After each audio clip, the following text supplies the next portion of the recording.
Vance is hosting. Hello, everybody. Yes. I wondered if there'd been any news on that.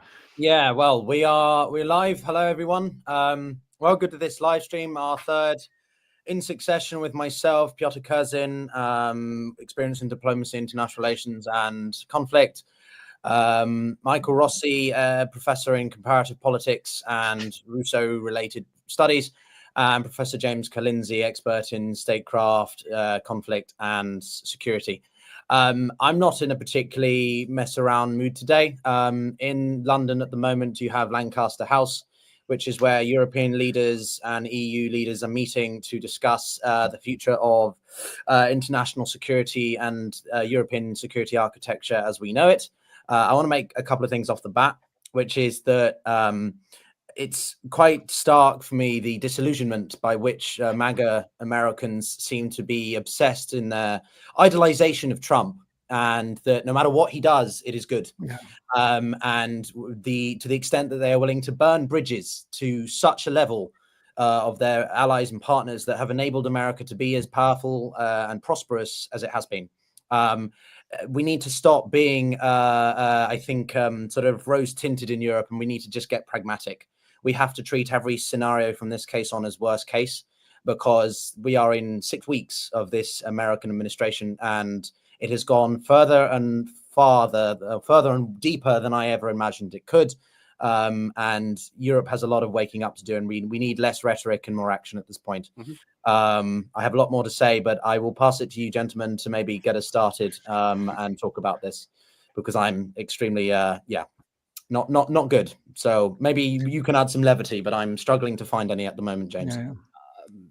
Michael, why don't you kick off? Do you want to flip a US view on this? You know, how do we read this? I mean, okay, I will start by saying that this past week was actually capped off with an incredibly important speech that many people had missed. But this was Jeffrey Sachs's talk at the European Parliament. That was the beginning of this past week. And it ended with the live streamed fiasco that was us witnessing Zelensky being thrown under the bus by both Trump and Vance.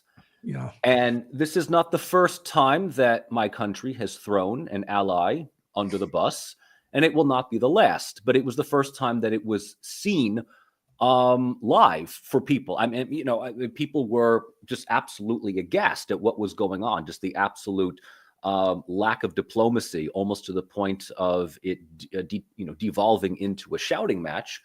And, you know, this came, through Tashkent time. It was really towards the end of the day. I was out. I wasn't really paying attention until I just, the Telegram was just, lighting up with all of this, with the videos. And I have to admit, for somebody who is probably among the three of us the least surprised that this happened, I am absolutely surprised that it happened the way that it did. And there is one small sliver of saving grace here that might play into Zelensky's favor. And that is that he came to Washington, to my understanding, to sign a ceasefire deal that ultimately would have handed over $500 billion worth of minerals and resources of Ukraine to the United States. And this completely collapsed. It absolutely deteriorated. To my knowledge, Zelensky left without signing the document that he was supposed to go in and sign. And if we are also to take what is coming out of Telegram at face value, Trump is now, A, no longer interested in this mineral deal, and B, has cut all ties and communication with the Zelensky government, which means that Zelensky can only play within the EU circles for some kind of diplomatic leverage. James?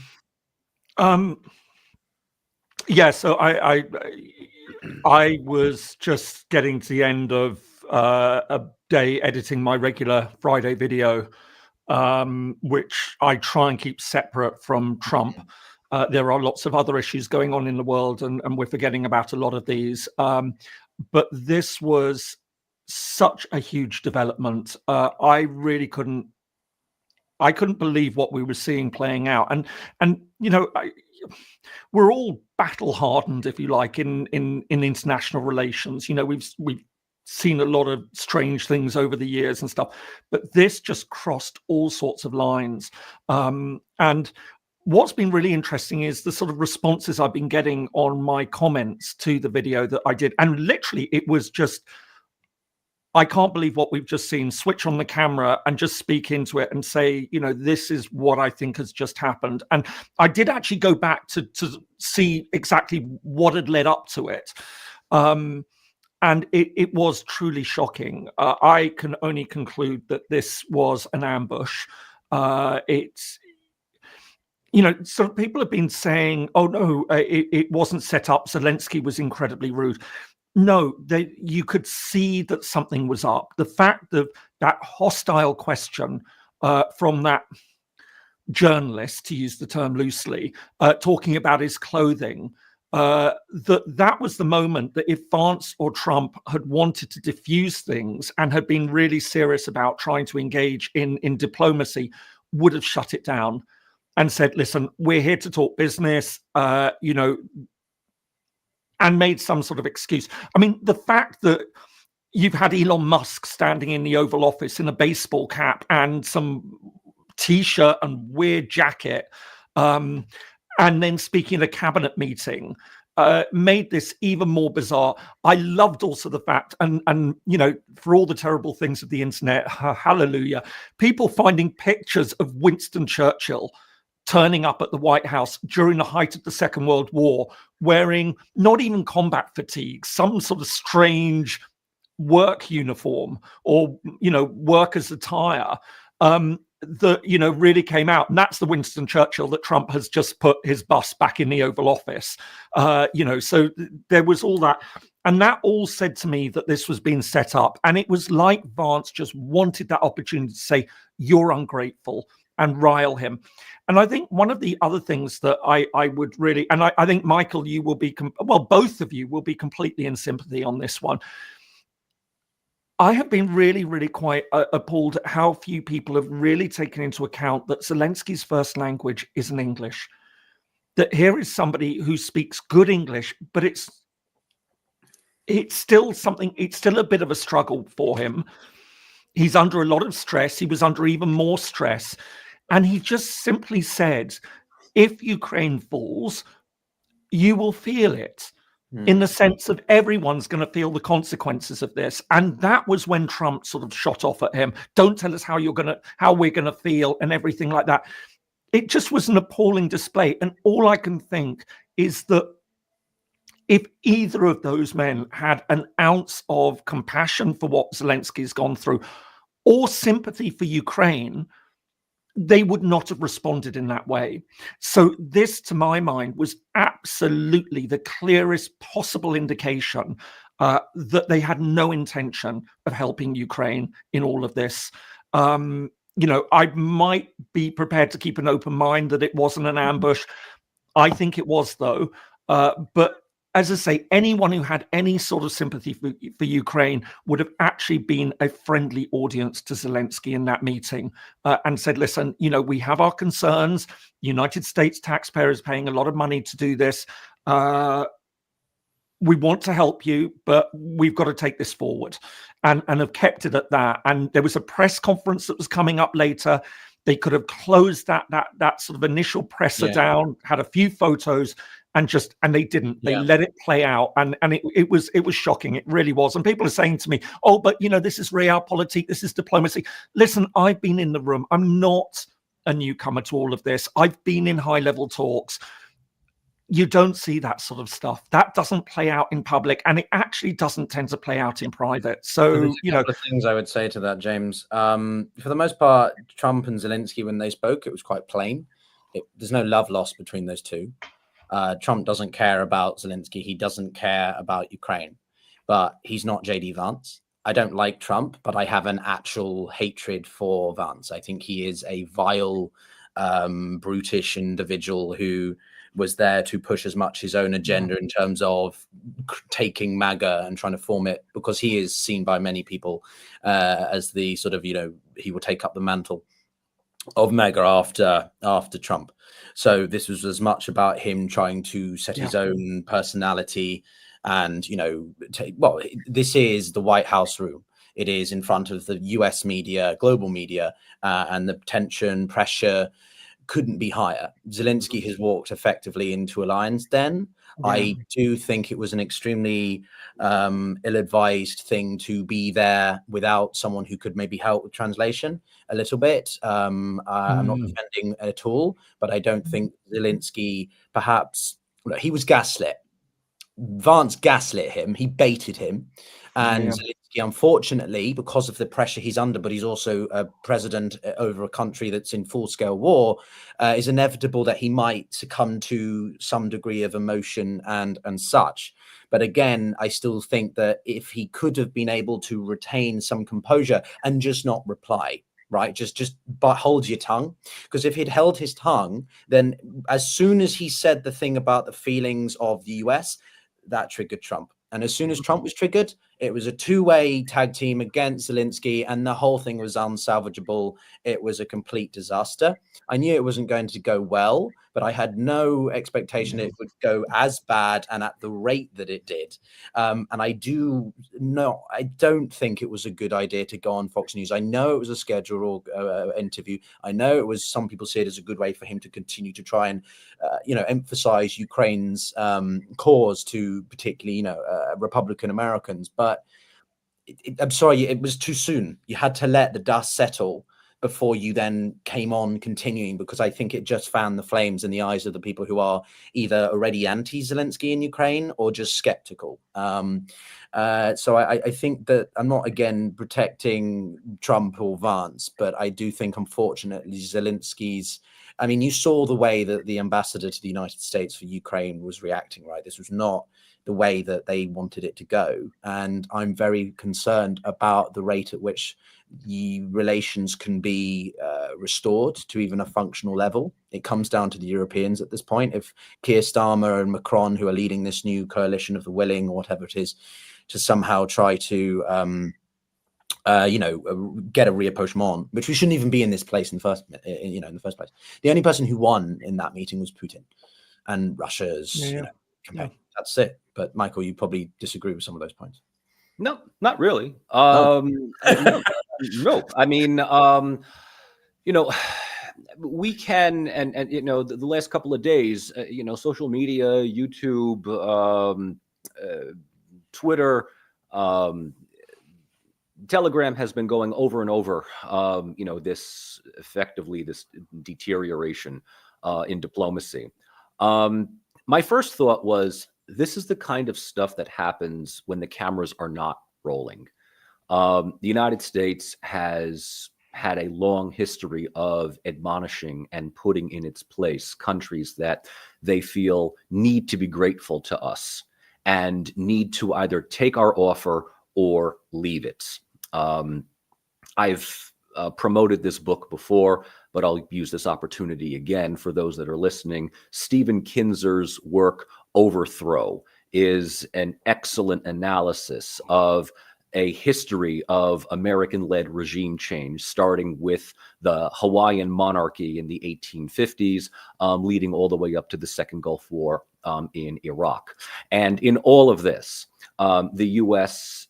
has, through secretaries of state, through secretaries of defense, through presidents, have admonished leaders the way in which Trump has admonished Zelensky. The only difference is that this time we were witnessing a country being thrown under the bus via live stream. That was it. I knew 3 years ago when this war started that at some point Ukraine was going to be the biggest loser. And Trump just simply accelerated this. That was it. The Biden administration wanted to keep this losing war going for as long as possible. Trump decided to end it. And he does so in his own abrupt, narcissistic way. But it was very clear to Zelensky at that point that he has no friends in power in Washington. And we need to also understand the Republican Party has now come down behind Trump against Zelensky. Marco Rubio blames Zelensky for being undiplomatic. Lindsey Graham, a man who I hate more than you could ever possibly hate J.D. Vance, Pyotr. Okay? A man who has made it a professional career of himself to be not just a bootlicker, but a boot deep throater, has come out and said Zelensky is ungrateful. He should have taken the deal. And why is this? Because for years, Lindsey Graham has been licking his lips, looking at Ukraine, realizing how much money the U.S. could make out of this. And the fact that Zelensky was going to Washington to sign that deal, that resources deal, with the hope and with the hope, I may add, that there would be military security guarantees from the United States, which Trump did not say. That was the reason why the shouting match happened, because Zelensky was thinking that the U.S. was going to provide some military protection for what was left of Ukraine.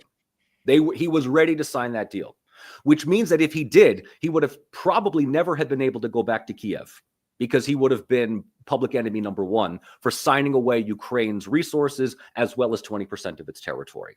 In a weird way, Zelensky was given a Hail Mary pass through Trump's own narcissism, which led him to reject the deal, and the whole thing just collapsed. This was a sigh of relief for the EU, because if Zelensky signed that deal, it would have been over. So, in that regard, I almost have to, applaud him. I mean, I feel for the man. I mean, he is the head of state of a country which has been invaded on one side and absolutely manipulated into a proxy war by the other. Regardless of what you think of the man, and yes, he was effectively goaded into a situation in which English was not his primary language is Russian, not even Ukrainian. And one account even mentioned that they caught him sort of almost under his breath muttering "suka biat" under his thing, which good for him. Do you believe he said that? Yes, I think he even said "suka biat." And he what? Said bitch in front of the White House administration under his breath. And if he did, he gets extra points for that. But he was on camera saying it, Michael. So he didn't exactly say it well enough under his breath. If he did say that, I think that was an absolutely ridiculous thing to do. Well, I mean, when you're that angry at what's going on, doesn't matter. You have to play the game. This is where I understand. I absolutely understand. That's where James will probably differ and I. But at this point, Zelensky is coming to the US for help. He is looking for the continuation, and whether or not you believe that the meeting was staged and it was all with ill intent from the very beginning, it still doesn't mean, as I said before, Zelensky should have stopped himself. And I know how hard it must have been. I know I'm not pretending like I have any idea of what it would have been like, but the long-term consequences of this are it's an inflection point, as I said in a tweet or whatever on another stream. Like, the historians will look back at this century, and this moment on Friday night will be one of the singular events that changed so much of the international system that we've become accustomed to. It depends on how much the Europeans can salvage Ukrainian-US engagement, but also somehow navigate their relations with the Americans at this point, because I'm just trying to be pragmatic now. I care about Europe's survival and prosperity at this point. America is big enough to manage on its own. It will obviously not do as well without more allies and partners, but Europe is not. And we need to be much more cognizant of that and proactive in ensuring our own, independence, autonomy, and prosperity, right? James, I don't know. What do you think? I mean, look, there's so many elements to all of this. I think sort of the thing that I've found most disturbing in responses to this are essentially there's only two broad voices that seem to be cheering Trump on after what happened on Friday night.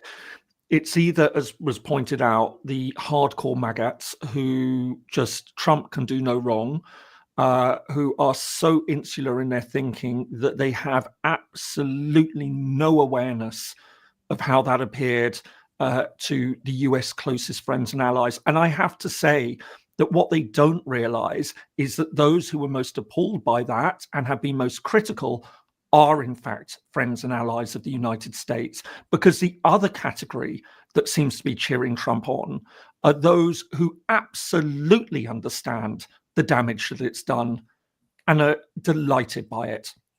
And it really does boil down. Those can be the only two explanations for anyone who's defending what happened on Friday night.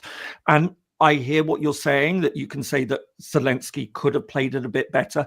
But I come back to the initial point that anyone with any sort of sympathy, empathy, compassion, call it what you want, for Ukraine and the position that Zelensky finds himself on, would have made the necessary allowances. But James, sorry to jump in on that point, but this is Trump and Vance. You're trying to apply... No. But Pyotr, this is what I'm saying. That's the point I'm making, that this is Trump and Vance. But even they, if they had gone in with a positive attitude in any way towards Ukraine, they never would have. That would not have played out in the way that it did. They never would have done. Why are you even humoring that scenario? They never would have done. It's fucking Vance.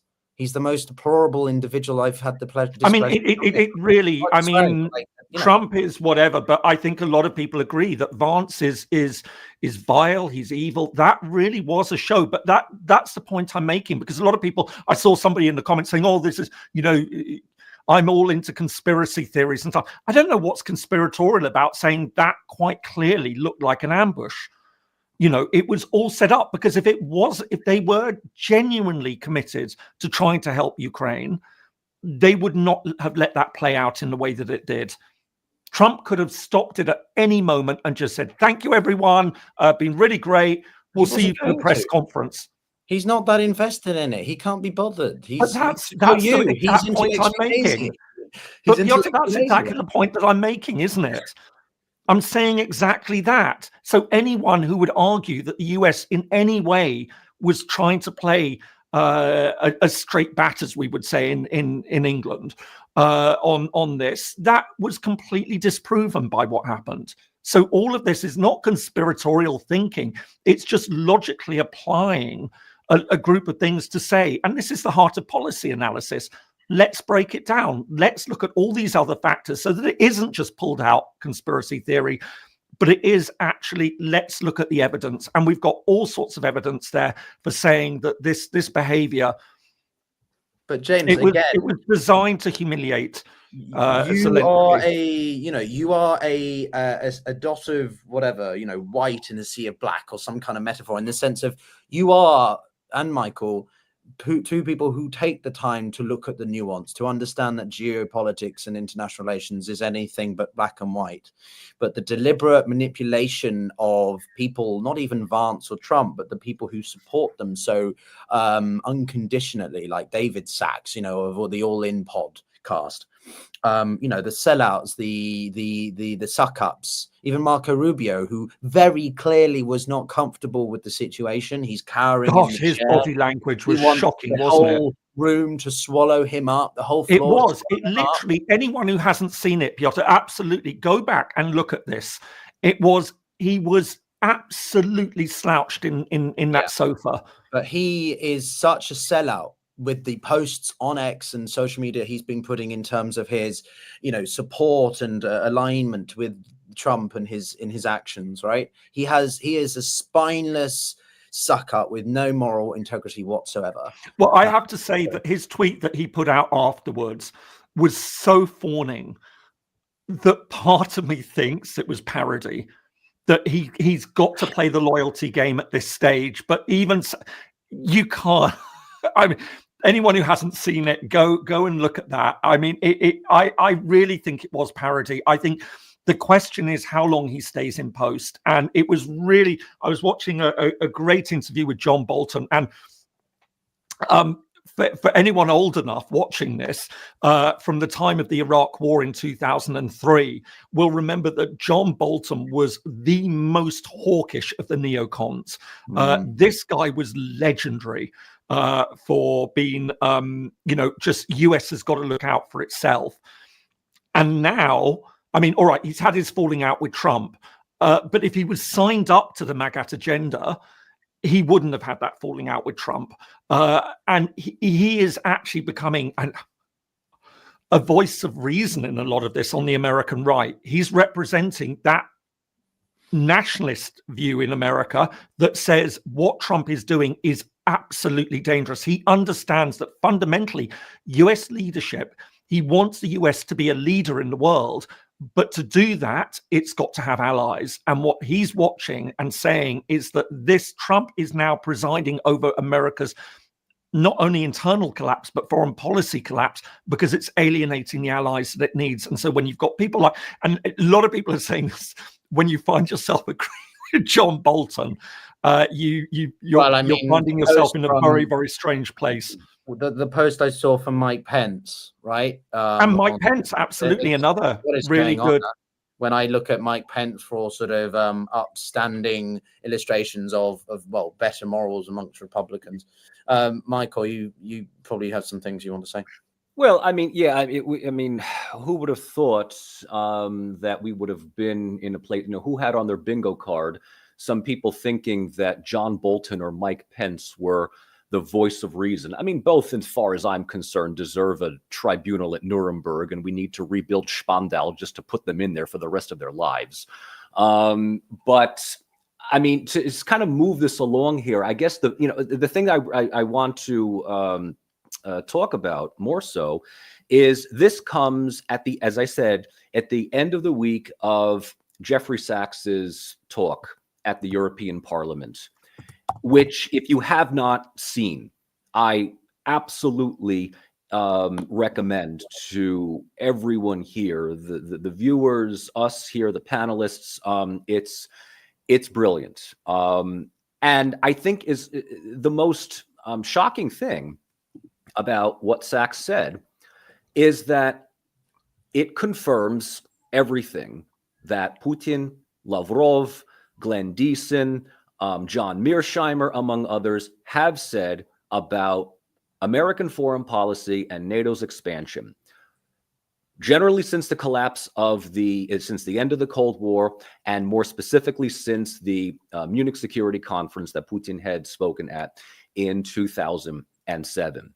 This is not conspiracy theory. This is not Russian propaganda. This is Jeffrey Sachs we're talking about, right? One of the most respected American economists and policymakers who has a vested interest in building post-communist Eastern Europe since the 1990s. The very same Jeffrey Sachs, mind you, who published in January 1990 in The Economist an article appropriately titled in English, "What is to be Done?" which, if you know Russian, you know this symbolic allegory. This is an article by Sachs that effectively coined the program of neoliberal shock therapy for the newly emerging states of Eastern Europe. So for the godfather of shock therapy to effectively do a 180 over the years, and this is a man who has openly stated his support and endorsement of politicians like Bernie Sanders in the United States. He has almost done a full 180 mea culpa. He is effectively saying to the European Parliament, Europe, this is your moment once again to cut the cord. I know that it's a traumatic breakup with the United States, but the mask has come off. Biden wore the mask quite well. The mask slightly came off with George W. Bush. Trump pulled the mask off, and you saw what the U.S. was. Do not rely on us for global peace. The United States is out for its own. I said this last week to you guys. I said, do not trust us, especially under Trump. Europe needs a united foreign policy. The problem with this is that which Europe? The UK? Germany? France? Italy? Poland? Heaven help us, the Baltics? We're talking about the European Union. It is not a united organization. It is made up of 27 countries, of which a couple, maybe 3 or 4 speak on behalf of the entire organization. If there ever is going to be a time for true European unity, this is the moment. But it's also going to have to come with a number of painful realizations. One in which the war in Ukraine is lost. Russia won. And in order for Europe to move forward, you have to swallow your pride and reestablish communication with Moscow. Talk with Putin, talk with Lavrov. The more that you continue to engage in this sense of cognitive dissonance, that one more package deal to Ukraine, one more sanction deal is going to cripple Russia, is a fool's hope. And countries like Poland, the Baltic states, which were absolutely dependent on American support within NATO, which gave them, in Sachs's opinion, in which I absolutely agree, some grotesquely irresponsible things that they did in antagonizing Russia, as well as antagonizing the Russian-speaking populations of their own countries, mind you. Now they're afraid. Now they are deathly scared. So, you know, the story about if Russia wins in Ukraine, the Baltics are next, Romania is next, Moldova is next, whatever it is. I mean, most of this is, I have to say, largely done for internal propaganda in the EU. I mean, Russia does not have that capability, but what Russia can do is make life quite difficult for the three little belligerent Baltic states, which have really annoyed their big neighbor to the east. And now they need something to look for. In this regard, the best way forward for Europe, this ultimately is a what now thing. My opinion, and I agree 100% with Sachs on this, is that Europe needs to formulate its own foreign policy, recognize that it is now its hour once again, and make some kind of modus vivendi with Russia and salvage whatever can be salvaged, with Ukraine. Okay, there I'm going to differ and quite. Oh, here we go. strongly. I told the viewers it would get spicy, so hold Yeah, on to your no, butts. I don't think. Listen, I keep seeing these comments about it's time for peace. Anyone in their right mind would want peace, but, and I keep saying this, and it's really quite incredible after 3 years how many people don't understand the significance of the Ukraine war. This is not a normal war. This isn't two countries having a bit of a scrap over a border. This is so much more than that. It will utterly redefine international relations for the 21st century. And we are in a situation that where if we get to a stage where Putin is effectively handed the territory of Ukraine, that this opens up a very, very different world for us all. And I see these comments from Ukrainians, and I actually do believe in this. And listen, I don't have to prove my credentials of having been involved. I've been involved in enough peace processes in my career that, I want to see peace, but I also understand that what we are opening up here is the potential for a very, very different world where might is right, a return to 19th century. We will all be so much more insecure if Putin wins this war. So it's not a question of let's have peace in Ukraine. It's a question of Ukraine is actually fighting at the front line of a war that in 100 years ago would have been a full-scale world war by now. So what is happening is that Ukraine is fighting for something much, much bigger. Now, call me an idealist in that sort of sense, but I don't want to see a return to that 19th century realpolitik. And we're already seeing how those norms have been broken down. We're now seeing more and more countries making threats against neighbors.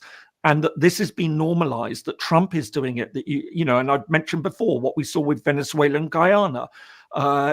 These are examples of where this is becoming. And so I don't think that there is an accommodation to be reached with Putin's Russia. I really don't think there is. I think that this is too important. I mean, to my mind, and I hate doing this because it's Godwin's law, about Nazis, all the rest of it. But you can't discount it.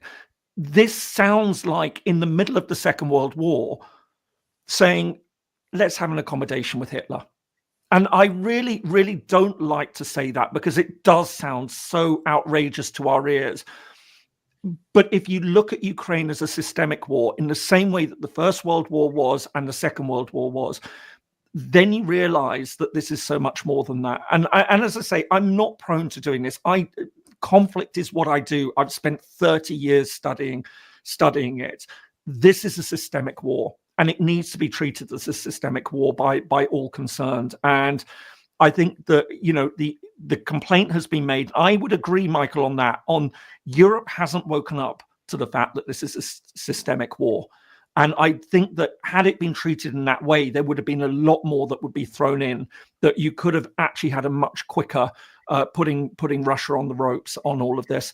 As it happens, we are where we are now. But I just don't see, when people talk about peace, what they're talking about. What is this peace that they're talking about? Because I don't see peace. I see a fundamental threat to the international system that all of us, our children and potentially grandchildren, will be living with.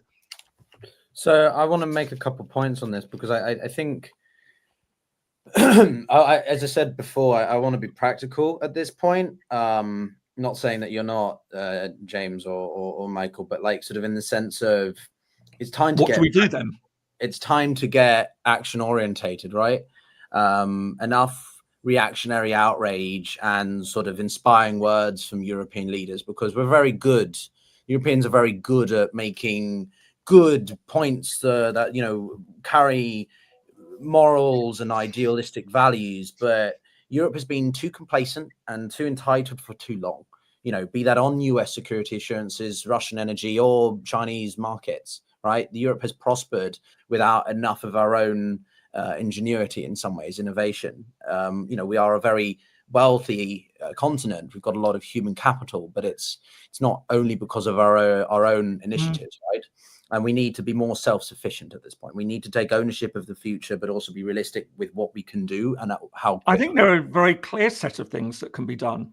Well, if I can just finish my point, James, because at the moment, the realistic nature is, it is difficult to see what Europe can do to dissuade Putin, or to fully combat the Kremlin's ambitions at the moment. The EU has the economic capacity, sure, but we don't have the military capability in terms of the security architecture the United States has provided via NATO over the whole of the continent is just not something Europe can replicate, right? So Europe still has to maybe play the game of doing deals with Trump that they provide logistical support, whilst the Europeans take up more of the sort of offensive or defensive kinetic side of military activity, if that makes sense, right?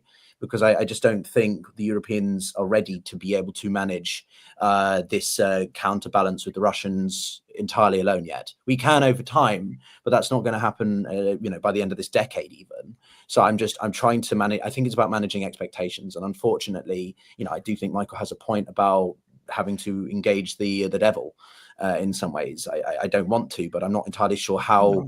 But can we sustain the conflict, right? Can we sustain Ukraine's defense without America? I'm not sure we can. And so if we don't even just talk to Putin and he continues to press, yes, you can talk about Russia not being able to make advances into Eastern Europe. I get that point. But I am worried about the longevity of European support to Ukraine without considering what happens, without the US there, basically the backstop, right? So the last thing I would say on a moralistic standpoint, which I want to make very clear as a Brit, is the UK has an important decision to make. If the UK wants to be seen as a genuine moral arbiter of, stand up things and support of Ukraine, we must rescind the invitation to Trump for a second state visit. If we don't, then we are hypocrites. We are sucking up to the United States when we're preaching about, all the values that we have, but yet we're still going to invite the guy who is selling out Zelensky in Ukraine in that way. It doesn't look good for the British. And claiming Canada, after all. Well, yeah. The British King Charles has now got to welcome somebody who is openly talking about annexing a Commonwealth realm. King Charles is King of Canada as well. Yeah. From that, no, Pyotr, can I just, Michael, I'll sorry to interject on this one, but just while the train of thought is there, you say, so what can be done? And I think what you're doing is seeing this in very military terms. And I agree, we've got to make that Well, calculation. what else is there? Yeah, there is a lot more. That there is an economic dimension to this, and you hit the nail on the head. Europe isn't terribly, it's got to get its act together on military. We know that, and that now is being recognized. But it is an economic powerhouse, and there is a lot more that can be done with sanctions. There's a lot more that can be done to tighten up those sanctions. There are still too many European companies that are trading through the back door with Russia, supplying parts, equipment. The message needs to go out to that. If you engage in that activity, you will be put on trial. To the CEOs of these companies, we know that you know what's going on, and that you're suddenly getting big orders from Azerbaijan. We know exactly what that's doing. And speaking to countries like Azerbaijan and saying, listen, you will be put under sanctions if you don't. So you've got to make the trade. Are you dealing with Russia as an economic partner, or are you dealing with Europe as an economic partner? There is also 300 billion of Russian assets sitting in Europe. Now, up until now, I have been on that camp that said, listen, I don't think we should be touching that. I think that it crosses a certain line. I think that now we have got to seriously consider this, because the evidence does seem to be that, yes, Russia is making advances on the military battlefield, very heavy losses to do it, but they are, we've got to accept the reality of that. But the Russian economy, really, all the evidence says that is now teetering. It really is. Another year of this, 18 months of it cannot sustain. This is the moment that Europe says, right, okay, we do what we can on the military. We help Ukrainians hold the line as much as they possibly can. And we go all in on the economic warfare. And to James, really bring it down and change the dynamics there. And that but we don't have Europe another to year. its advantage. Look at what's happened in 6 weeks. I don't think another 18 months or 12 months is going to be. No, I mean, the estimates suggest that if Russia continues at that pace, it's going to take 88 years or something. I was listening to yesterday of saying it's slow pace. Yes, they're making advances, but Ukraine is an enormous country. Yeah, but the problem is that this is going to go backwards because the Americans are doing deals with Putin, and that's going to make the Russian economy more resilient. And so any idea of the Russian economy, well, that's where you've got to go in, and Trump is a deal maker. You talk the language of Trump, and you say, right, okay, you don't want to be paying Ukraine anymore, but you've got a lot of industries which are doing very well. Are you going to cut everything off to them? And do you think Russia is going to be able to give you the money for that? I just think at this stage we've got to be pragmatic about it, but not in the way of just signing on the dotted line and allowing Putin to win this. Obviously not. But I am also skeptical about the capacity of the European economics to be as overarchingly influential as the Americans, right? Sanctions of the US carry far more influence than European sanctions do, mainly because half the time Europeans can't agree on getting sanctions across, because you need universal agreement, right? Consensus. And with the Hungarians or Slovakians being an impediment to that, I worry that the EU as a sanctions machine is not going to operate well.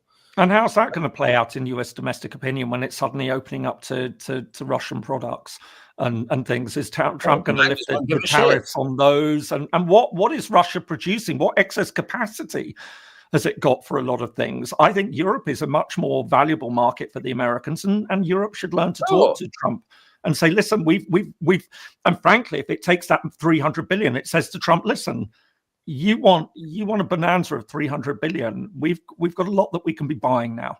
I agree, but I'm still skeptical based on, sanctions being one of my specialties. The history has taught us that they're not exactly effective unless, left long enough, like in apartheid South Africa, or done as part of a broader policy toolkit as we've seen in Liberia. That's what I was saying. It's got to be a wider toolkit. And it's Europe using that economic leverage, not just to keep the sanctions on Russia, but talk to other countries and say, you now have got to make this choice. Which side do you stand on? But I'm still fearful that it's a bit idealistic. That's all I'm saying. I don't know. Europe could go to China, and Europe has got a very different position. Now, I am not. I worry about China in some ways as well, but from a European perspective, just as you've got a lot of the maggots saying, well, Ukraine's not our problem. We don't worry about Russia. Well, here in Europe, we do worry about Russia, but we don't worry about China in the same way. That looks a long way away from us. Well, where we really are in crowd cuckoo land if the Europeans are going to the Chinese for sort of. Well, they are. I mean, we do trade with them after all. I mean, look how many what products does that you're tell us about buying the and state things. of the world, mate? I'm not saying realignment. I'm not talking about a military alliance with the Chinese. Nobody is talking about that. But saying that the threat that Europe faces, how the European supporter, like, what is going on there? Oh my God. Yeah, but the threat Europe faces from China feels very different. Looked at from Europe, most Europeans would say, what is that immediate threat? We're not under. Eastern Europe feels fundamentally under threat from Russia.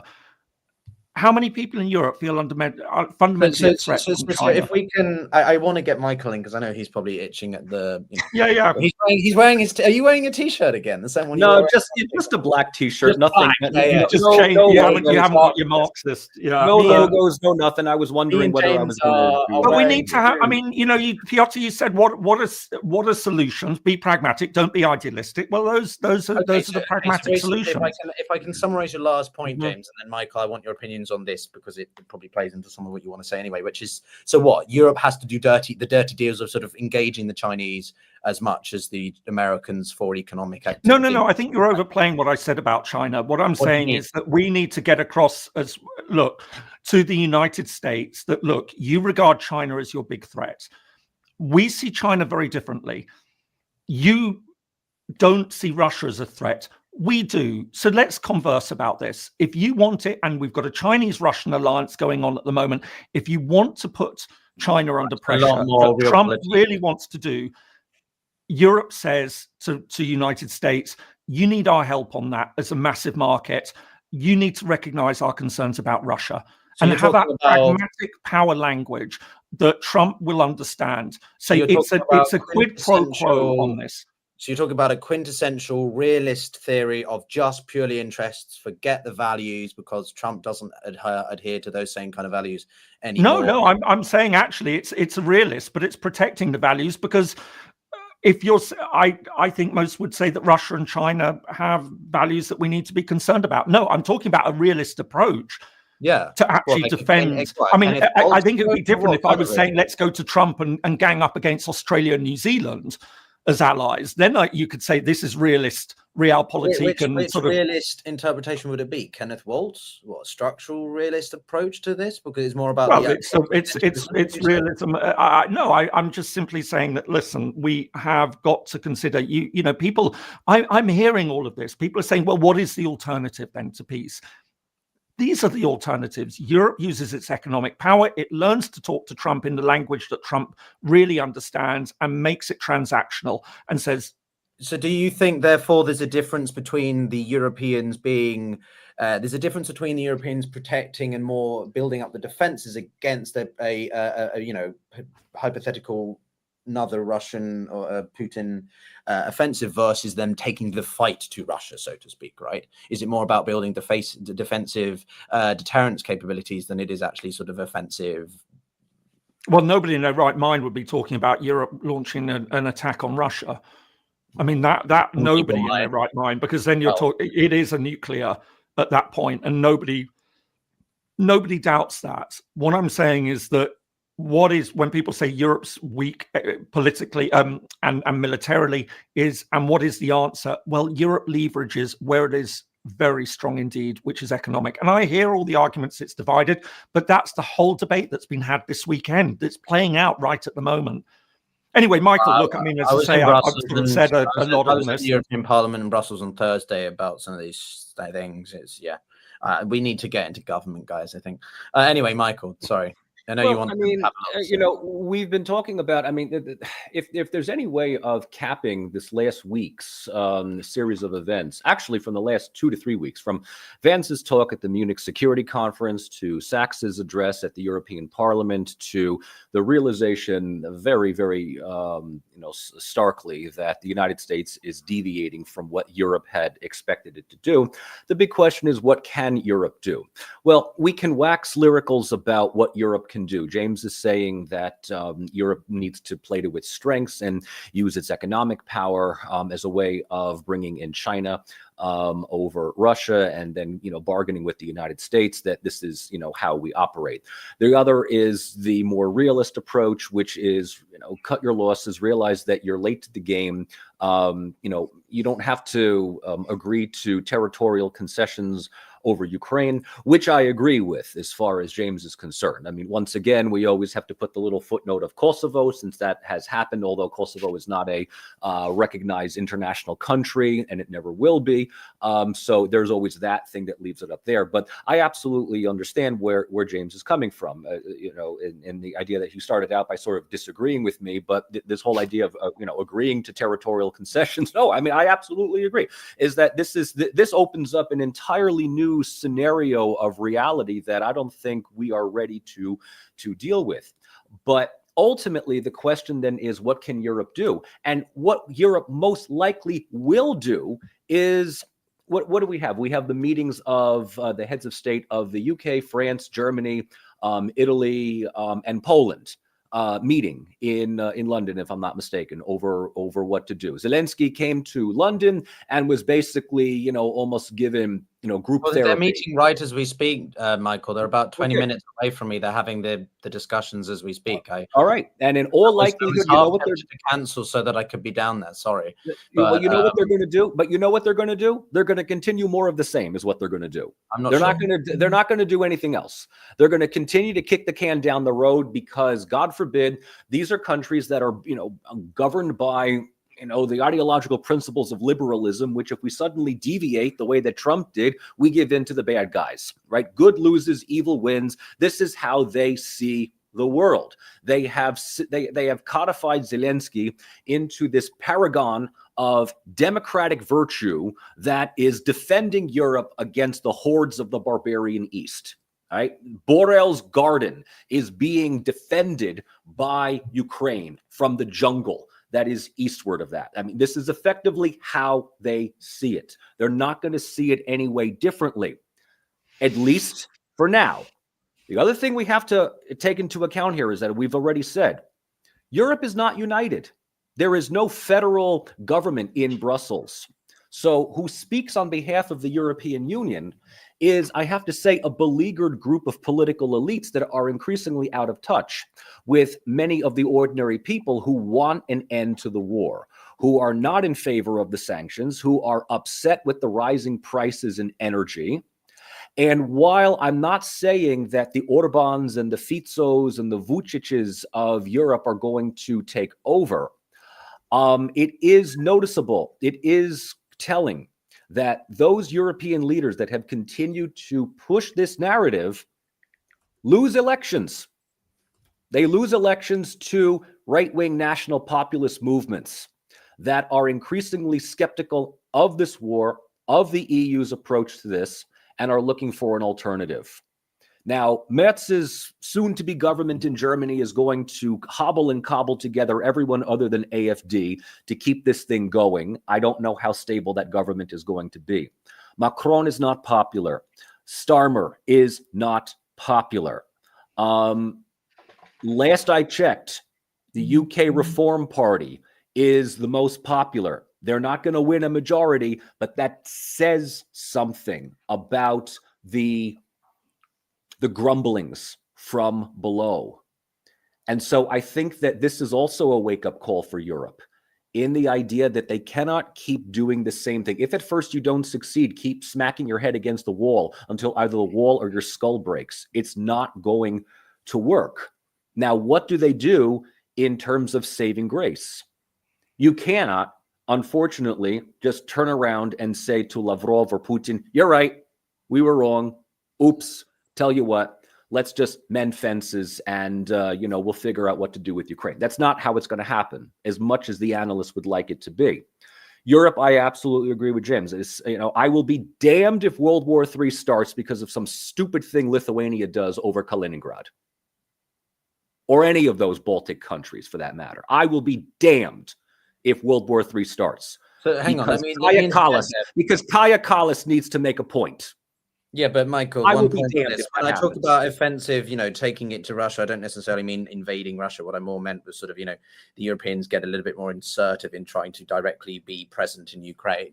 and contribute towards their campaign more The than only just, thing, okay, but more what are than we simply talking just about? A protecting military Europe, campaign? right? There's Because a if we're difference talking about between if we're talking about a going to military Ukraine campaign, versus protecting Europe, right? The sure. Europeans might even in a more dark world think the Ukrainians are somewhat expendable, right? I'm sure there's plenty of policymakers in parts of the European continent who, that's why the NATO argument with Ukraine is a prime example of this, right? They've always said Ukraine will be in NATO. Ukraine deserves to be in NATO, but they've never actually promised a time horizon over that.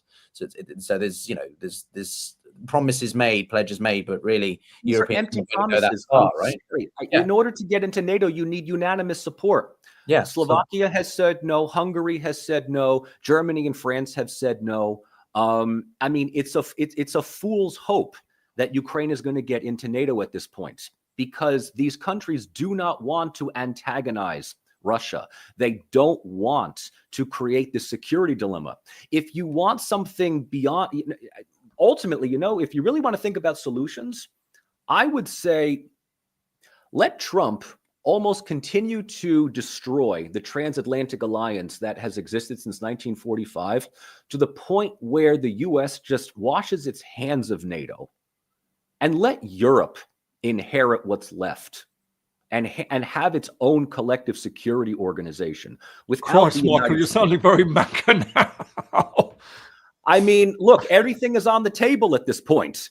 Everything is on the table. Listen, I think, look, I don't call me idealist. I still think that it's possible to maintain a transatlantic relationship. I would hope that we can do. I think we have to recognize what Trump is, what he stands for, how he acts, and how he sees the world, and accommodate that. I think we need to be far, far more transactional in talking to him and talk the language of money and deals, because that clearly is what he is obsessed with. Previous US leaders would understand. I mean, you didn't need to discuss with previous US leaders the fact that US power is based on paying for it in one way or another. I mean, that essentially is what a lot comes down to. That if you want to be the world superpower, if you want to be the world hyperpower, that you want to have the world's reserve currency, you've got to be prepared to have, to pay for that. Trump comes in and just sees this as exploitation. Why are we paying? Doesn't see what is being bought. And so I think that this is exactly where, if you consider Trump speaks the language of money, that is the ground that the European Union is by far strongest on. They can say, listen, we are still a huge single market, the largest single market in the world by overall wealth. All right. We understand what you've been saying about Europe not spending enough on defense. We're upping that. We understand what you're saying about the United States can't provide that anymore, or can't be the sole provider or the main provider. We understand that. We're taking steps to remedy it. But also start speaking, as I say, very clearly. We understand that you also regard China as the big threat and not Russia. It's reversed in our case. But we can actually see both of them are in an alliance with each other, and how do we tackle them? I think that, as I say, Europe really, there are smart ways that you can deal with this. But I completely agree with you that Europe will not benefit by trying to make this military in itself. It needs to up its defense, but it very much is about a defense posture when it comes to military. Nobody, I think, you'd have to be a loon to start talking about Kaliningrad and making direct threats against that. I mean, you can cut access to it and make it very difficult. Say to Russia, look, we're sovereign states. We don't agree with what you're doing. But yeah, that's what I mean. That's a good point, James. I think that's more what I meant, where it's just sort of more not directly taking kinetic action towards Russia, but more just simply saying we're just going to make it very difficult, and you've got to understand that there are consequences for your actions. But again, I think that we could be much smarter with sanctions and even more targeted. And I hear the point about imposing those on Orban, but the EU has just passed another bunch. And don't forget, it's money that is also Orban's big Achilles heel. He needs European money. I mean, seriously, everyone's saying, oh, Orban's great. He's standing up for Hungary and everything. Yeah, no, he's not. if he really was, if he had the courage of his convictions, he'd be leaving the European Union. He's not going to do that. He won't do it. And the Europeans know it, that he's terrified of losing that support, because that is what props up his regime at home. So let's have a couple of, I want to ask a specific question to you guys then. You know, yesterday, Starmer made the announcement that, you know, him and Macron particularly are going to try to develop their own version of a ceasefire format to put towards the Americans. What do you think that could look like? Maybe Michael, we'll start with you. What could that look like? But also, what's the viability of that? I have no idea. My guess is that Okay, they're going James. to. Yeah. No, I mean, my guess is that they're going to reiterate what was agreed upon. What was it, this past summer or last summer? As far as still believing that Ukraine has any kind of leverage in all of this. Which, I mean, good luck getting the United States to get behind it, and then even better luck getting the Russians to even take it seriously. Okay, James, I don't know. I mean, I haven't. So, all right, if we're going to talk about all of this, is that Trump has gone about it completely the wrong way. That much is clear. I think we know that. Stop stating the obvious. No, I mean, but you know, there are people who are watching this who think that Trump has done a great job and don't understand what he's proposing that he's given away. So, essentially, the argument is. That's put to Russia is, okay, if we draw a ceasefire, there will be no recognition of this territory that has been taken. This remains Ukrainian territory in the eyes of the world. That will not change. At some point in the future, we can open up discussions on the modalities of reintegration, whether that's going to be high degree of autonomy or whatever. Now, people will be saying, well, you know, but this is absolutely this is pie in the sky, maybe, but that's the way that the international community has approached this, with the one exception of Kosovo before all the Serbs pile in. So that has got to be a fundamental point in this. There can be no recognition of the legality of that territorial acquisition. It's got to be backed up by troops on the ground, European NATO troops on the ground. Now, that you're right, it's not likely that Ukraine would be taken into NATO. I think some would argue that that has to be the way that it should be. I think it's probably going to be difficult to get that. Most importantly, it's got to be phased on. Any rewards going to Russia, lifting of sanctions, has got to be predicated on a certain number of things that Russia is doing to rehabilitate itself. There has got to be talk about compensation. There's got to be talks about prisoner exchanges, all the children who were taken, all the civilians that have got to be returned. You know, there are issues. There are also going to be issues of what do you do about war crimes and things like that. So it can't be. What Trump has essentially done is we want to draw a line and we want to trust Russia and we want to open up trade with it. That is completely the wrong way of dealing with all of this. It's about saying to Russia, those sanctions will only be lifted if you meet certain key conditions. And it will be a slow, very slow process, but ultimately it is about, reintegrating those territories back into Ukraine. And you might not like to hear that, but that will remain the position. And unless you can sign on the dotted line to, that is a long time. And that actually can be a face-saving way out for Russia. Do you think that's realistic, James? Any of this is realistic to really think about? Well, it's no more or less realistic than what we do in other situations. The magnitude of this, I think, is more than anything else that comes to mind. Yeah, but that's precisely coming back to my original point. If you don't accept if you do accept the magnitude of this, then you understand the danger of allowing Putin to keep those territories, because that rewrites international affairs. So what you're saying to Putin is, listen, we aren't going to do that. And we are going to maintain that principle of territorial integrity, something that Russia actually, funnily enough, before Ukraine also used to be an arch conservative about. Yeah, you're saying to Russia, we are giving you a face-saving way out. If you want to make this about protecting the Russian speakers of Eastern Ukraine, this is what we're going to do. And then you can talk about the security guarantees for them as well. And I come at this from having looked at the case of Cyprus for many years and having looked at the Balkans. This is very much the sort of approach that has been taken there, all right, without success so far. But this is the general principles that have been put down, and we put down in all sorts of other conflicts, because this adheres to international law as it has developed over the past 80 years, and as I think, and I can constantly say, I think is worth preserving, because the alternative really is a very, very worrying world. So yeah, you might say it's not realistic at the moment, but it's better than the alternative. Yeah, so what I would say to that again is, I very much would like to retain the international order that has benefited us. All right, Pyotr, tell me, so what's your plan then? How would you see this playing out? Well, I think that a lot of what you say, I would love to see, but I just feel that it's all based on principles that are largely being thrown out of the window by so many that we've thought would be the biggest upholder of them, i.e. the US. Also, this presumption that that international law or rule of law is still functioning as effectively as it does, right? There is we're having conversations now with, who are some of those senators, some senior officials saying that we should just US should just get the hell out of the UN, NATO.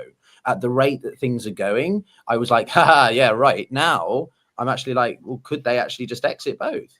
Right? I feel like you're still doing it predicated on the belief that somehow the international order, as we know it, is still going to be functioning at any point. Like the Europeans are literally going to be having to operate within a complete void of anything that we've gotten used to. You know what I mean? I'm not saying I have a better plan necessarily. I just feel that if the Europeans are going to go at it, like to talk about the idea of war crimes, as much as I think that is an absolute necessity, I can't see that even being a remote priority, because that means that you have to get somewhere of an even remote degree of agreement from Moscow. Yeah, but let's also talk about this. Merz is about to invite Netanyahu to Berlin, so let's not even think about this notion of war crimes. But that's what I mean. I just don't think it's not even as much as it should be kept in the conversation. I just don't think it's going to be worth highlighting, because there's different ways of looking at it. Okay, and you've just made that point. It's sort of saying that, what are the rewards that you offer to Putin for good behavior? And we would need to work out exactly what those would be. So no violations of ceasefire lines, because that is always a danger when you're dealing with these situations. A very, very tight leash on any Russian troops sitting on the other side of that ceasefire line.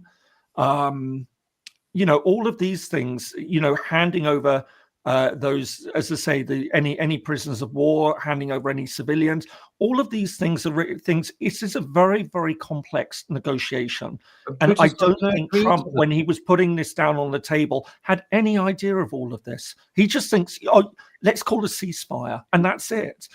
It isn't. It will be a lot more, and you've got to bake in a long-term settlement, or at least keep the door open to a longer-term settlement in all of this. Mm-hmm. Yeah, again, I don't disagree with any of that. I just am skeptical about the likelihood that you're even going to get that far with Putin. Well, I think most people would say, and Putin's got no interest in trying to pursue a settlement on realistic terms. And this is why what Trump did was so wrong and so unhelpful, is that he marched in and gave Putin what Putin wanted as a victory from all of this.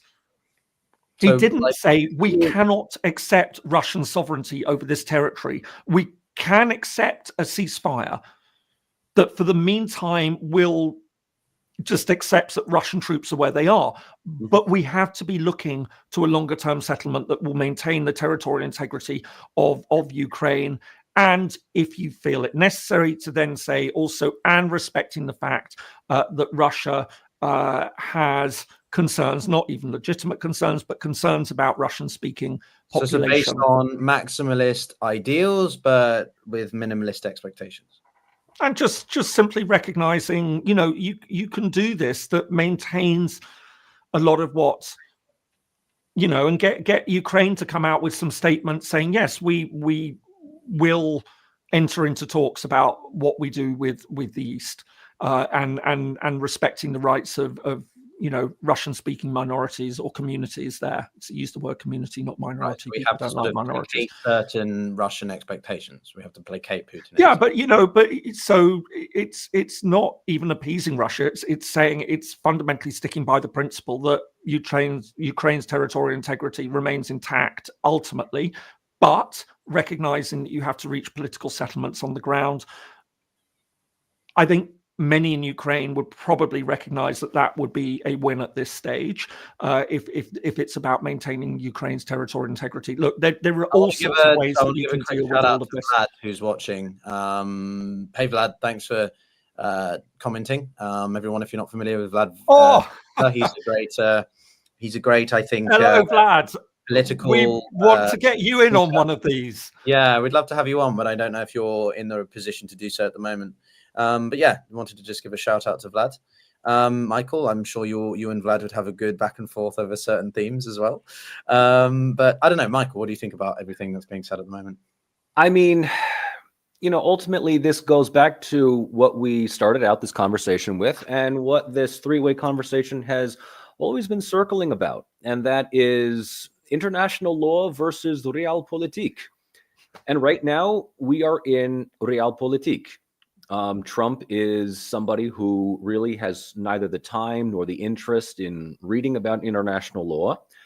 He will ram through an agreement that will be met with high receptivity from people like Putin or Xi Jinping or Erdogan or any other strongman like that, right? It's just, international law is, the Europeans can talk about that in your little kiddie table, in London. And then just please remember, Pyotr, if you have access to, the British government, the three little guys, Huey, Dewey, and Louie, Lithuania, Latvia, Estonia, were very upset that they were not invited even to the kiddie table. So please make sure that you, pass on the notes to them as well, because they do feel that they are somehow, relevant. I mean, they might be pebbles that start an avalanche, but that's just how it is. I mean, look, to get all serious, are you trying to be as provocative as that? Like I said before, I will be damned if World War III starts because of some stupid thing either of those three countries do over Kaliningrad, just for the sake of international law. I mean, I'm sorry, but okay. In all seriousness, here, a realistic scenario over some kind of future deal with Ukraine is always going to be the question of recognizing the loss of territory, which the EU may very well not do.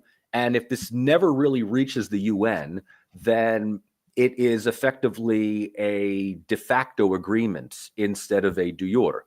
So that leaves things ambiguous, just like Kosovo, right? In the sense that people can believe what they want to believe about what is effectively a disputed territory.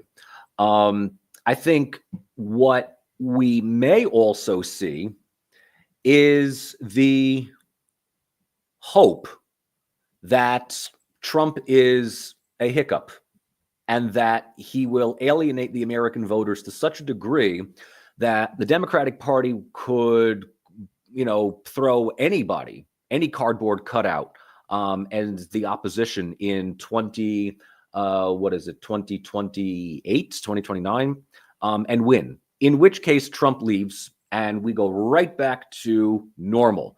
Things go right back to where they were. If Ukraine can somehow eke it out for another 3 years or so, if we can keep Ukraine surviving, which is what we've been doing, we basically have been keeping them surviving in perpetuity every, month and a half or so.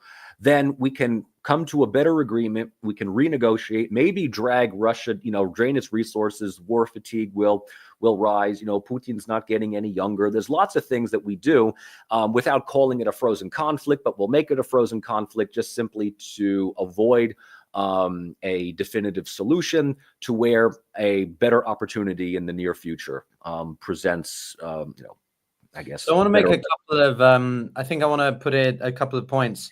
James disappeared. Where is he? He's back. Back again. Sorry about that. Right? Technical glitch at my end. It's okay. I just want to bring some updates from the meetings that's actually happening at the moment. So Friedrich Merz has actually, because he's not at the meeting today, for everyone watching at the moment, there is the Securing Our Future Summit, I think is what they're calling it in London, as we speak, about 20 minutes from me. So I might wander down there after this and do some live or something. But at the moment, the Friedrich Merz, who's the incoming chancellor, has made it clear that, he wants to be much more bullish and proactive over European security, to the point where he's even, discussing the idea of sharing nuclear defense capabilities with the UK and France, because of the shift in European security architecture because of the Trump administration. Couple of key points here, though, and this is what I want to probably get your reactions from, guys, which is, it goes without any surprise, I think, that the summit in London is under intense scrutiny in Moscow. Things have played very well for Putin, given Friday and other things. And so the Europeans' efforts to sort of try and overcome their internal divisions rise to the occasion of taking more ownership and be that bridge between the US and Ukraine now.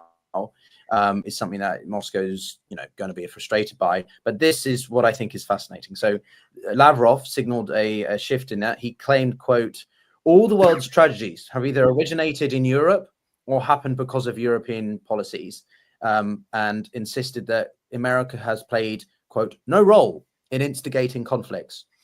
That's a bit of a contradiction to the policy and rhetoric he's always ever said about what the United States has done. That's interesting sort of U-turn there, Mr. Lavrov. Michael, is he just playing to America now to get through that US-Russian relationship now? Absolutely. Absolutely. Even when Putin was asked last year who he would choose, who he would support as president, Biden or Trump, Putin said, absolutely Biden. No problem. We can work with him. Trump is unpredictable. And a lot of people read through that simply because they knew that, Biden is predictable. We know exactly what he would do, what he would say. Trump can, play things ultimately to his advantage. The fact that the entire Trump administration, while you were reading this, I was going on Telegram. Marco Rubio has now once said that he does not even know if peace in the world is even possible because of Europe getting in the way. Check that out. Because of Europe getting in the way.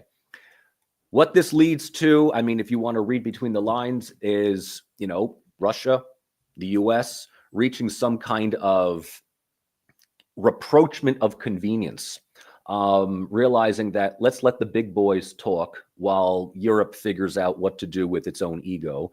And when they come up with some kind of convoluted solution, we'll have signed on the dotted line and made an agreement, which will make it even more problematic for Europe. So, yeah, interesting statement from Lavrov, but not surprising. Really? Okay, James. Sorry, Pyotr, I was momentarily distracted. What exactly did Lavrov say? Wow. Lavrov has basically said, quote, he has insisted that all the world's tragedies have either originated in Europe or happened because of European policies, insisting that Americans have played no role in instigating conflict. Okay, so what's he been saying for the past 20 years about America and what? Yeah, I think there will be a lot of Russian fellow travelers who are absolutely appalled by that and dealing with cognitive dissonance. How do they? Are we in parody land right now? I thought we were in clown land. I know it's truly amazing, and it'll be the message. It'll be read out to Trump, and Trump will be nodding his head and saying, "Yeah, absolutely, it's those Europeans." I mean, at this stage, and yeah. You just have to. This is basically for either Trump or Elon to retweet. That's ultimately what it is. Exactly. This is. I mean, look, Lavrov is an incredibly smart man. He is incredibly capable, and yet at the same time, this is absolute cannon fodder. This is absolute fan service for the Republican Party. Yeah, I mean, think this guy sums it up nicely. Love it. Hang on, I'll put it back up for you, mate. I mean, if this isn't the title of a sitcom, I don't know what is. Two liberals and a Marxist walk into a bar. Yeah, but I hope if nothing else, I've shown that yes, look, I believe in the sort of international law and everything like that. But that's not about rolling over and having your belly itched. It's sort of recognizing that there are still very real and tough ways that you can work within that system. And the big problem I have really is about that 300 billion. I'm still a bit torn on what you do, but I think I am now moving into that camp of saying that we need to use it. And perhaps sending out another message. I mean, look, there's two ways you can look at it. And this is the big debate about it, is that does that undermine Europe's credibility as a destination for foreign investment if countries feel that at some point then Europe could steal their money? And I understand why there is a lot of concern about this in certain quarters. Germany is very concerned about this. The European Central Bank is very concerned about this.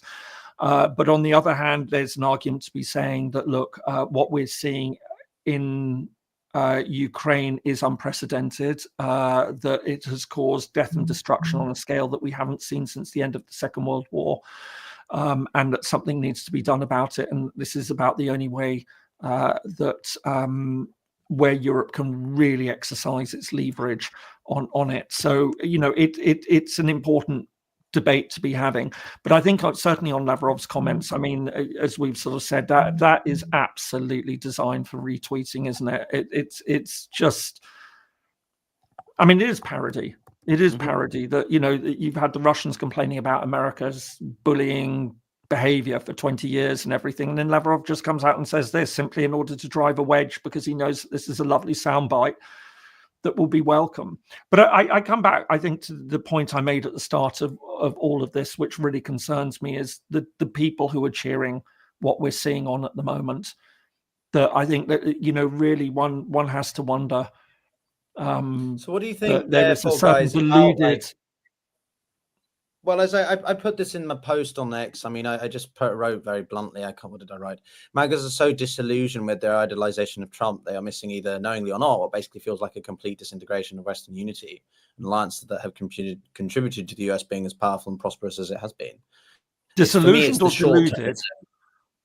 Disillusioned with their idolization of Trump. People are so in love with what Trump stands for in some ways, either because they know that he can benefit them and their self-interest, someone like David Sachs, or people who are just too dumb to really understand the severity of what Trump is doing in the long term, right? You know, they may benefit, quote unquote, in the short term in terms of America no longer having to spend money on whatever, but in the long term, it obviously is a net negative for the Americans.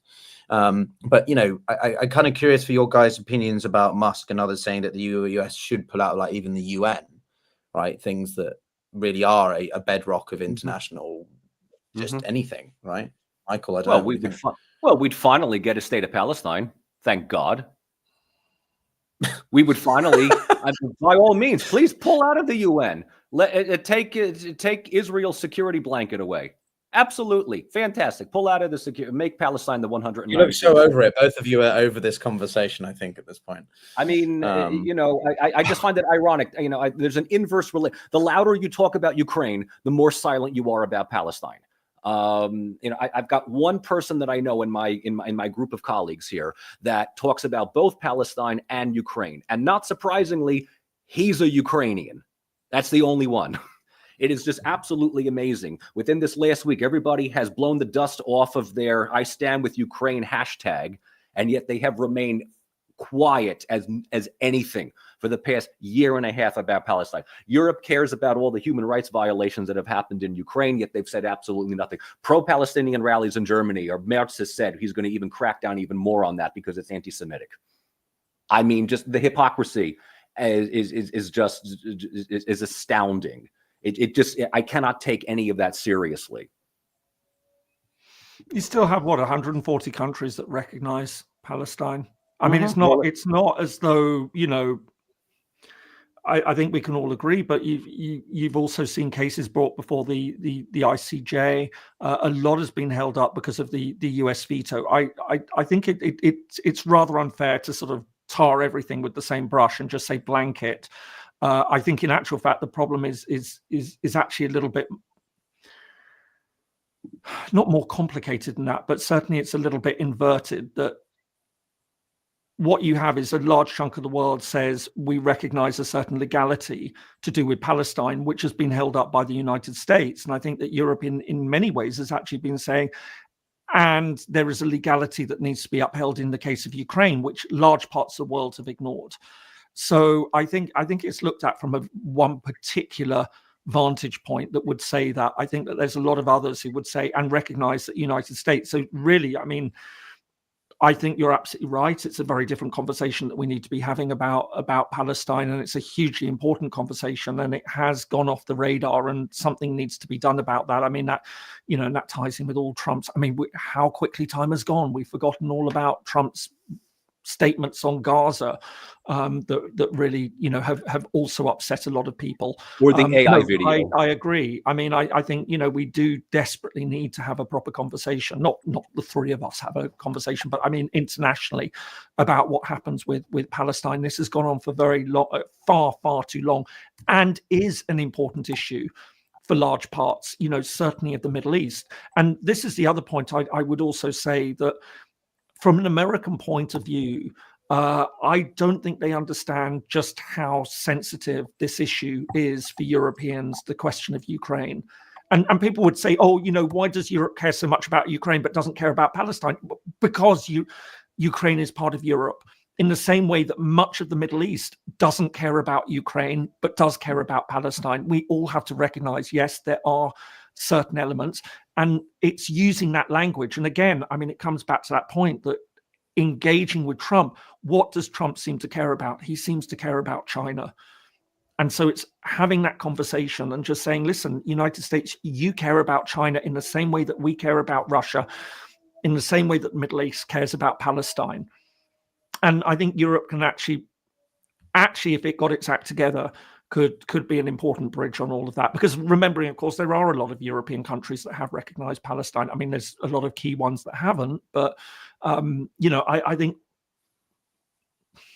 how do we get to having that conversation about how do we restore order? By the way, can I just quickly say, because I'm noticing the usual hypocrites about Kosovo comments.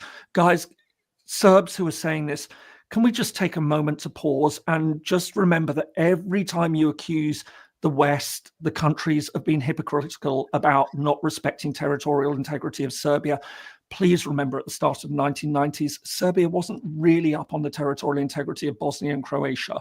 All right. So can we just bear that in mind? Because I just hear this the whole time, as though this holier than thou, you know, the West has ignored, you know, the territorial integrity of Serbia.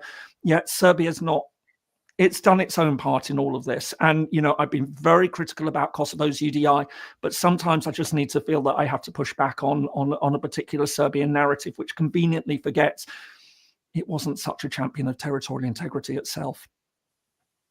Sorry, just had to slip that in there. Yeah, I think you guys are going to go. I just keep seeing the comments, and it's just infuriating. Sorry. Well, I think we need to try, and otherwise we could get to everything. I guess, guys, what would you say as we, I don't know, we've been going for almost 90 minutes, and I don't feel like we've got any closer to some kind of remedies here, or is it not remediable? I mean, I think that, ultimately, this is the thing, is unfortunately you get all of the possible solutions or recommendations, you know, among people that are, you know, sort of paid to analyze this stuff. And yet at the same time, the political leaders do just the exact same thing. Yeah. So, I mean, I could be very wrong on this, but I don't expect any collective statement coming out of this meeting in London to be anything different. I expect them that they will somehow try to convince themselves that they will pick up the mantle that Trump threw down because they owe it to Zelensky, they owe it to Ukraine, they owe it to Europe, they owe it to Moscow, and we cannot give in to Putin. And the response from Moscow will be, okay, we're either going to ignore you and cut a deal with Trump, or you want to go up against us, by all means. You know what? Let's just see how long this takes, because you don't have the military capability, you don't have the economic funds, and you also have a group of angry people in your country that vote. So I mean, there you go. So Russia likes to play the long game. If Europe wants to foist itself on principles, that's perfectly fine and good. I haven't disagreed with anything that James has said. It's probably one of the few times that you'll find a Marxist, finding commonality with a centrist in this regard. I'm a bit of no. We're both liberals, right? We're both liberals. You and two are, yeah. Marxists, I'm the, I'm the, I'm the. We got it. I've saved the comment. We got it right here, right, verbatim. I love the contrast of two liberals and a Marxist guy. That's basically at least they think you're a guy, eh, Michael? That's a good comment as well there. That's the Marxist guy. That's good. So to just sort of wrap up my thing, is that I don't expect anything different. I think that the United States has made it extremely clear that the Trump administration, as well as the Republican Party, which is now falling into step with Trump now. This is a very different Trump administration than the first one, in which there were still naysayers and potential defectors. Now, everybody is marching in step with Trump. And when liberals start looking at the musings of Liz Cheney and John Bolton as the voice of reason, we have no opposition in this country. That there is no other alternative to this. Trump is going to get what he wants. So Europe, if it wants to forge an independent foreign policy, I wish it the best of luck. I'm a skeptic, but there's one day where I could be wrong, and if I am wrong, I have no problem admitting that I was wrong in this. James? I sadly agree that I think the trouble is we are going to see more of the same from Europe. That I think that they are on autopilot and just simply don't know how to deal with this. I think the bigger problem that we have in many ways is it is that old, going back to the 1990s, who do you call in Europe? I think my big concern is that there isn't an overarching figure that Trump would deal with now or respects. And that is the real problem. Look, Macron has been, Starmer has been.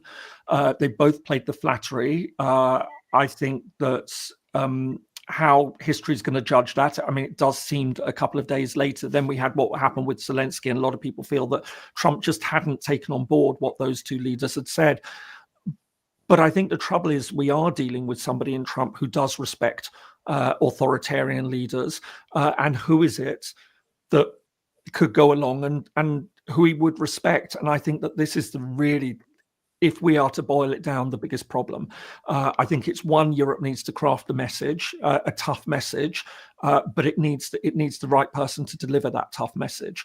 And I think it's missing both of those elements at the moment. It needs to be very, very clear, right? Okay, if it is to go to him and present an alternative, what is the alternative that allows him to walk away from this feeling like a winner? And preserving so Europe's got to think, right, okay, what is it the end goal that we want in all sorts of ways? What is it the end goal we want for Ukraine? What is the end goal we want for European security? What is the end goal we want for the international system? So trying to preserve those rights of territorial integrity and things like that. And thinking, right, okay, so that's the end goal. How best do we deal with Trump to get to that end goal? And as I say, then having the right person. And I think we're missing all of those elements. And that's the real problem that we've got at the moment. And this is not a new problem. This is 30 years that we've been trying to deal with this problem of who speaks for Europe. Now, certain steps have been taken. You do have a European External Action Service. You do have a European Foreign Minister. But doesn't come with the authority. The president of the European Council, but then you've got the internal fighting over who takes precedent, the president of the European Council, the president of the European Commission, individual leaders.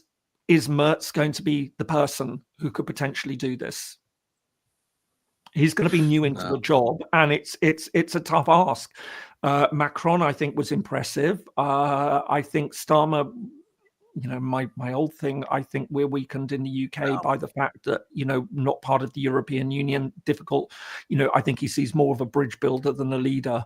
And I think actually, as I say, you need somebody who can speak tough to Trump. So Yeah, but there are cards. I know that we're not playing cards here, as Zelensky said the other night, but, you know, I think Europe does have a lot more cards if it learns how to use them and learns to play the game.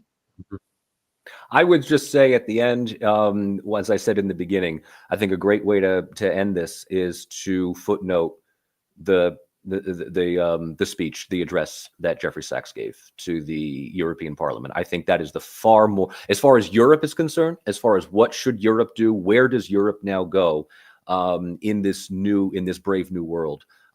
This is a video that I cannot recommend more than this. So everybody definitely look for it on YouTube. Yeah. I called the show The Global Gambit for a reason. And right now, Europe has a very specific set of gambits it has to consider. I think that a lot of people will feel politically homeless right now. I certainly do. I certainly don't know how to feel about all these things that are happening and at the rate that they're happening. I think it's not just the sort of the speed, it's the magnitude of them. And it is make or break for Europe at this point, right? You can be critical of Europe or whatever. You know, even while some of you have been chatting, I've been reading some posts here and there, and one of them is just sort of Europe is a dead continent. Scott Ritter, who is a very known nutcase commentator on the other side, is has said that it's a diseased continent. I don't think Europe's a diseased continent. I think it's just gotten lazy, complacent. All the keywords that I've already said, and I think we've touched upon. And I think that a part of me likes to hope that this time will be different, that Europe is going to be acting differently and actively leading the charge and trying to bridge the gap. But part of me is also very fearful that it's not going to, or that they will lapse into conventionality, right? As you said, James. And I think that there are inconsistencies, right? Meloni has a different style of approaching this than Macron does, than Starmer does. And that's also because Italy is a lot more, I don't know if sympathetic is the right word, but there is not as such a fervent support for Ukraine, unlimited, unconditional support for Ukraine amongst Italians as there is in, say, Britain. It's noticeable if you travel around parts of Europe, you know, how much earlier on in the war there were flags of Ukraine flying around. And it's this subtle divergence, let alone the power structure, right? Which individual is the one who can lead the charge, be it European or a nation state, right? That's going to also make it even harder. And I'm of the belief that, you know, it's the Europeans are going to make a lot of pledges, maximalist pledges based on idealistic goals, but ultimately Ukraine might not come out of this as optimally as the Europeans might like, and they're going to have to play some dirty politics with the Trump administration to get them back in the room to even begin, you know, to repair what's been done in the past 48 hours.